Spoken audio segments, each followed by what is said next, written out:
आप मुझे बताइए, ये आतिशी को बना के अरविंद केजरीवाल ने, आप क्या मानते हैं, एक मास्टर स्ट्रोक खेला है या मजबूरी है तो सहानुभूति गेन करने के लिए? देखिए, मैं यहाँ की राजनीति के बारे में बहुत ज़्यादा नहीं जानता हूँ।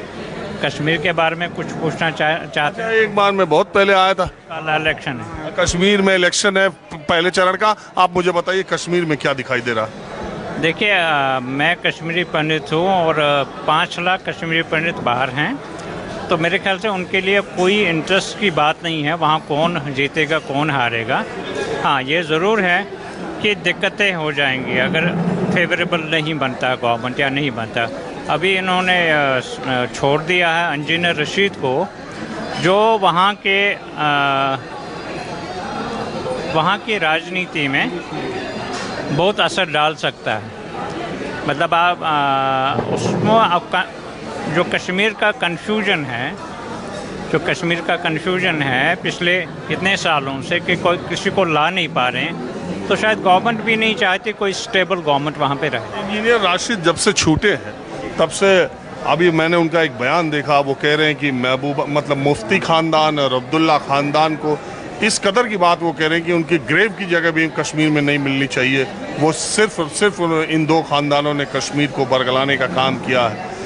उधर से कहा जा रहा है कि ये बीजेपी के बी टीम की तरह राशिद काम कर रहे हैं। जी, ये इसमें क्या सच्चाई है? बिल्कुल, ये इसको आप जैसे आपने कहा कि बी टीम है बीजेपी की, ये हो सकता है क्योंकि उनके महबूबा मुफ्ती और नेशनल कॉन्फ्रेंस का प्रॉस्पेक्ट कम करने का है।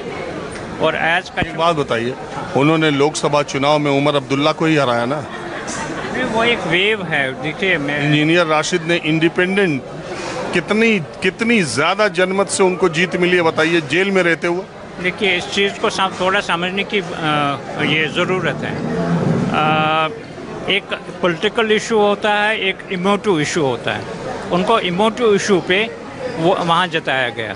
ऐसा नहीं है कि वो हिंदुस्तान का झंडा वहाँ खड़ा करके उस पे जीते वो।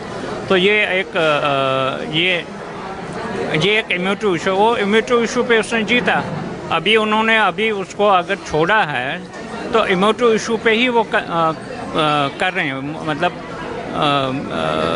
उस पर राजनीति कर रहे हैं। मगर गवर्नमेंट ऑफ इंडिया को ये आइडिया नहीं है, और ये शायद ये बहुत बड़ी भूल है, और भूल की है उन्होंने कि वो एक सिटी में, एक स्टेट में स्टेबिलिटी अगर चाहते थे, वो फिर मैं कहूँगा, मैंने लास्ट टाइम भी आपको कहा, वो नेशनल कॉन्फ्रेंस का है। ये महबूबा मुफ्ती और इनका तो अभी 10-12 साल का ये है। इनको मैं नहीं मानता हूँ। लोग इनको बनाम करते हैं, वर्सेस करते हैं कि वो बड़ी छोटी मतलब पार्टी है, छोटा टाइम है उसको। ये उससे पहले तो उसके बाप जो कांग्रेस में थे। मगर जो एक कश्मीर को एक हीलिंग टच की ज़रूरत है, एक स्टेबल चीज़ की ज़रूरत है। स्टेबिलिटी जो थी वो शायद नेशनल कॉन्फ्रेंस ला सकती थी, मगर इन्होंने इंजीनियर रशीद को रिलीज़ करके वो स्टेबिलिटी ख़त्म कर ली। मैं आपको ये चीज़ बताऊँ, और कश्मीरी पंडितों के हवाले से ये बताता हूँ कि 5 लाख में से मेरे ख्याल से 5.5 लाख से ज़्यादा लोग कश्मीर से बाहर हैं, JNK से बाहर हैं। तो इसलिए जाएगा नहीं, ऐसी व्यवस्था उन्होंने यहाँ सेंटर्स वगैरह बनाए, मगर हमारे वोट का कोई फ़ायदा नहीं। मैं कहता हूँ वहाँ पर नाली, बिजली, पानी व सड़क के लिए लोकल लेवल पे मगर मैं यहाँ कॉफ़ी हाउस में बैठा हूँ, तो मेरे को क्या फ़ायदा होगा? जो बेसिक प्रॉब्लम्स हैं वहाँ पे। हाँ, जो लोग वहाँ पे नौकरी करते हैं, कुछ कश्मीरी पंडित हैं, 5-6 हज़ार हैं, वो लोकल इश्यूज़ पे वोट डाल सकते हैं उनके लिए। मगर ये है कि ओवरऑल मेरा ओपिनियन जो है उसके बारे में नहीं होना चाहिए। कुछ गवर्नमेंट को फैसला कुछ लेना चाहिए, कुछ प्लान बनाना चाहिए कि ये एक्शन प्लान वो है। अब जरा मैं कुछ और लोगों से चर्चा करता हूँ। तो दिल्ली में आम आदमी पार्टी ने मुख्यमंत्री पद की कुर्सी अरविंद केजरीवाल की जगह आतिशी को थमा दी। आतिशी की गणना मनीष सिसोदिया के करीबी लोगों में रहती है और वो काफ़ी पढ़ी लिखी हैं, विदेश से उन्होंने पढ़ाई की, सेंट स्टीफेंस से पढ़ाई की उनका रिकॉर्ड आप जानते ही हैं। दिल्ली में बहुत सारी सरकारों की बहुत सारे मंत्रालयों का प्रभार उनके ऊपर है। मनीष सिसोदिया के जाने के बाद शिक्षा मंत्री के तौर पर उन्होंने काम किया। मनीष सिसोदिया के शिक्षा मंत्री रहते सलाहकार के तौर पर शिक्षा मंत्रालय में भी उन्होंने 3 साल काम किया। जब अरविंद केजरीवाल ने पहले 2 बार चुनाव लड़ने का फैसला किया तो 13 और 15 में आतिशी को विधानसभा का टिकट नहीं दिया गया था। 2020 में उन्हें चुनाव लड़ाया गया और उसके बाद वो विधायक बनी और मेरे समझ से पहली बार विधायक बन के और पहली बार मुख्यमंत्री बनने वाली महिला नेता के तौर पर शायद अकेली हो देश में जो पहला चुनाव लड़ा हो और पहली उसी कार्यकाल में मुख्यमंत्री।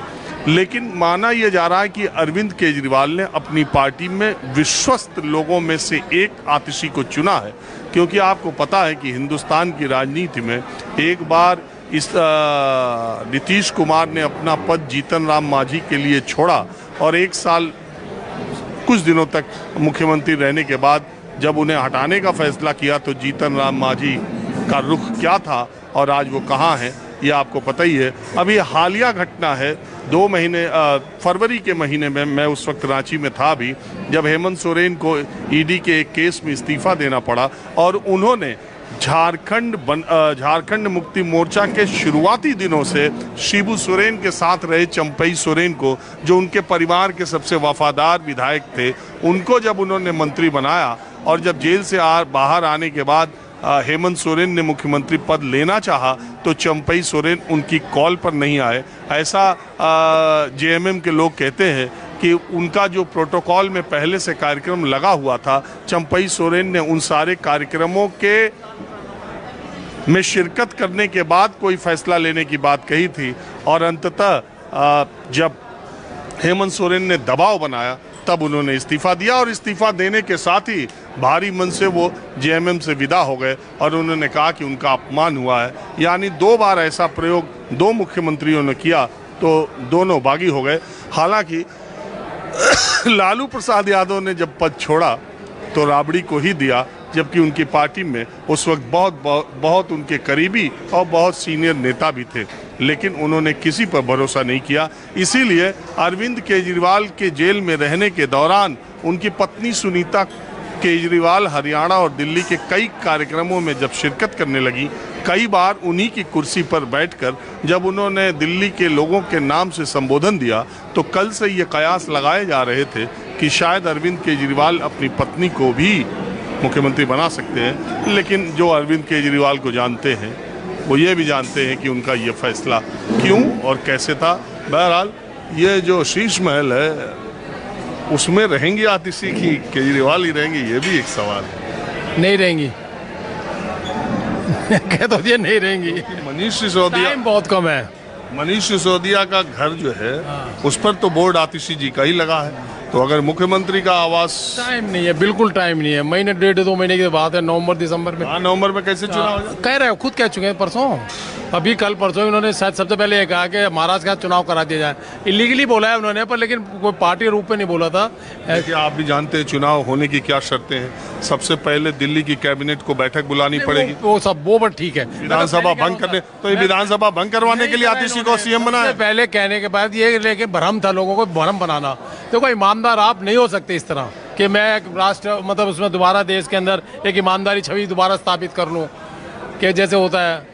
जो आपने 5 साल किया उसको भुगतना तो पड़ेगा ही ना। पब्लिक में जाओगे आप उसी चेहरे से मोहरे से जाओगे, सफल नहीं हो सकते थे आप। और आतिशी शायद इनसे बेटर है ऑप्शन है इस टाइम आज के टाइम में, पर लेकिन ये नहीं है। जनता का आम आदमी केजरीवाल से जुड़ा हुआ है, आम भी, तो वही निर्णय करेगा या कि हम वोट दें या ना दें। आतिशी जी इतना बड़ा नहीं है कि उसको लीडर वाली फॉर्म में, ठीक है, केयर टेकर रही हैं कुछ टाइम के लिए।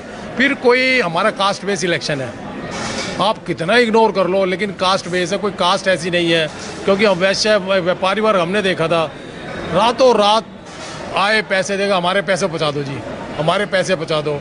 एक कास्ट बेस हमारा इलेक्शन, जैसे हरियाणा में केजरीवाल की कौन सी जाति थी जो वैश्य समाज है, पूरा दिल्ली का वैश्य समाज। कहाँ आप कल्पना सकते हो शालीमार बाग में कांग्रेस जीती आज तक? आप ये देखो लोधी रोड कितने व्यापारी वर्ग है, सदर बाजार है, चांदनी चौक है, जहाँ कल्पना भी नहीं थी।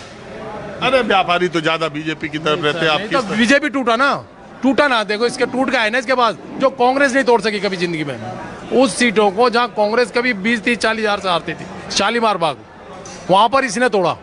या रोनी की सीट लगा लो आप, रोनी कितनी मतलब आसपास की सीट है, एक बहुत बड़ा तो बनिया के परसेंट वोट है दिल्ली में। कैसे कह रहे हो आप? त्रिनगर कहाँ है? 10, 12, 14, 15 सीटें हैं। त्रिनगर किसकी सीट है? आज तक भी आम आदमी पार्टी को कितनी सीट है मालूम है? कितनी है? 63 है, और उसके पहले कितनी थी? वैसे 67।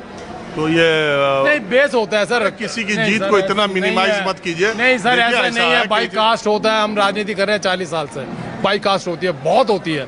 आप नेतृत्व करते हो, जैसे हरियाणा में क्या क्या है कि 26 टिकट कांग्रेस ने जाटों को दे दी, एक तरफा जाट सीएम डिक्लेयर कर रखा है। दिमाग में आता है ना कि हम जाट वर्सी जा रहे हैं, सारे जाट एक तरफ जा रहे हैं, क्यों जाट वोट से बन जाएगी सरकार? नहीं बने, लेकिन मेजोरिटी बेसिस है। आप ये बताओ, कांग्रेस बीजेपी ने 15 जाट दिए हैं, इवन के बीजेपी ने 2 सैनियों को टिकट दिया, चीफ मिनिस्टर सैनी है, खट्टर के वोट नहीं थे, लेकिन अपना अपनी वो होती है, स्ट्रेटजी होती है।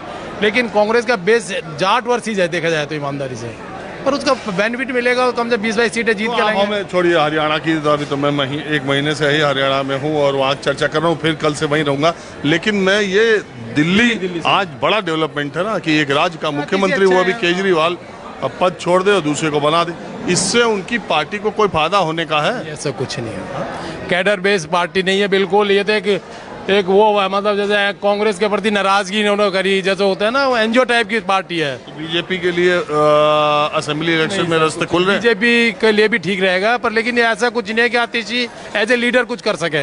इसको वैक्सीनेशन फैक्टर बहुत